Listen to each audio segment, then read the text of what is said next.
మనం ఈరోజు కీమా కర్రీ వండుకుంటున్నాము. కీమా వండుకునే విధానం చూసుకుందాం. ఇప్పుడు నూనె పోసుకోవాలి. స్టవ్ వెలిగించుకొని బగోన పెట్టుకున్నాం కదా, నూనె పోసుకుందాం. ముందు 2 లవంగాలు వేసుకొని సన్నగా కోసిన ఉల్లిగడ్డ ఇప్పుడు ఒకసారి కలుపుకున్నాము. ఉల్లిగడ్డ వేసినాం కదా, మంచిగా కలుపుకోవాలి.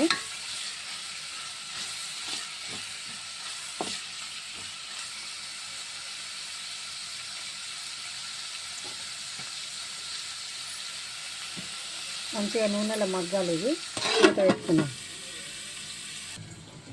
ఒకసారి మూత వేసుకొని ఉప్పు వేసుకుందాము. రుచికి సరిపడా ఉప్పు వేసుకుందాం.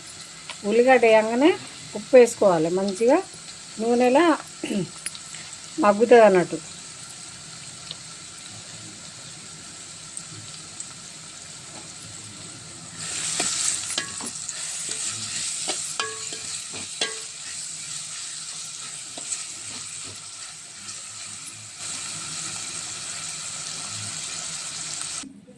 ఇప్పుడు మటన్ కీమాను ఉల్లిగడ్డ పోపు చేసుకున్నాం కదా, అందులో వేసుకుందాము. ఇట్లా మంచిగా కడుక్కొని ఇట్లా రంధ్రాలు ఉన్న దాంట్లోకి వేసుకుంటే కిందికి వాటరే జారిపోతాయి.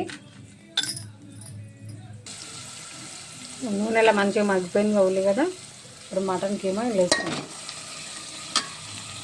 ఇట్లా వేసుకున్నాం అనుకో, చిన్న మంట మీద మంచిగా ఉడికించుకున్నాం.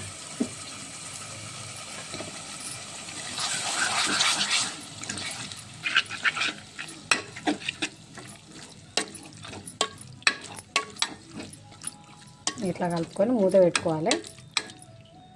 ఒక 5-10 నిమిషాలు మూత పెట్టుకున్నాం అనుకో, మంచిగా నూనెలు ఉడుకుతుంది. ఇక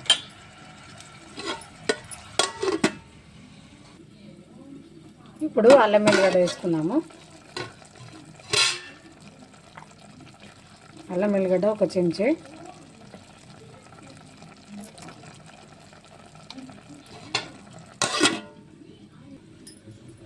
ఇప్పుడు ఒకసారి పసుపు వేసుకుందాము.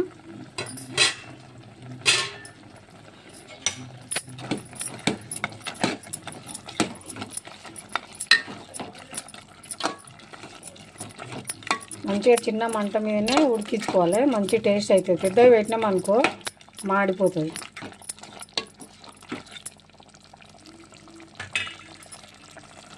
ఇప్పుడు పసుపు వేసుకోవాలి. సగం చెంచా పసుపు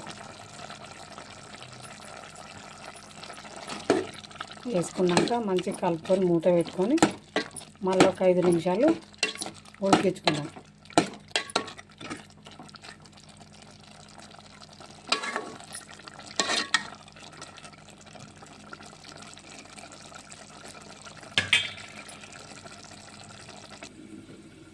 ఇప్పుడు మంచిగా నూనెలు ఉడికిపోయింది కదా, ఆవిరితోనే ఇప్పుడు కారం వేసుకుందాము.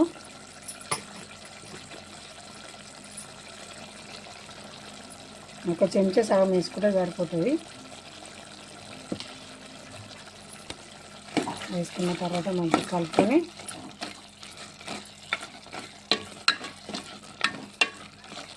దీన్ని కూడా మంచిగా ఒక 5 నిమిషాలు కారం మంచిగా కలిసేటట్టు కలుపుకున్నాక 5 నిమిషాలు పొయ్యి మీద పెట్టుకున్నాం.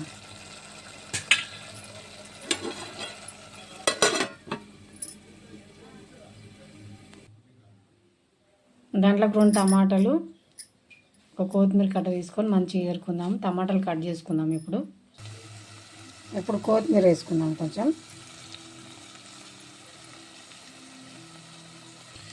ఇప్పుడు కొన్ని పెసరు పోసుకున్నాము, కొన్ని వాటర్ పోసుకున్నాము. ఎక్కువ పోసుకోవద్దు, కొన్ని పోసుకుంటే సరిపోతుంది. మంచిగా ఉడకనియాలి.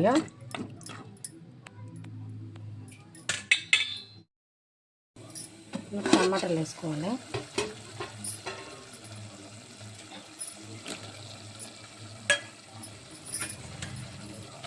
మంచిగా కలుపుకొని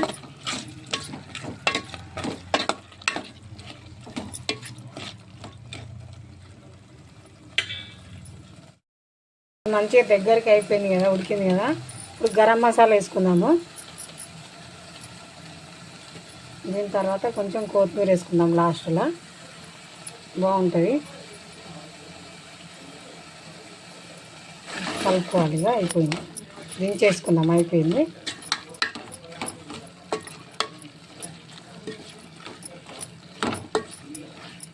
అంతే, నేను చెప్పినట్టు మాత్రం చేసుకోరు, ఇట్లా చాలా బాగుంటుంది. కీమా కర్రీ నేను చెప్పిన విధంగా చేసుకోరు, చాలా బాగుంటుంది.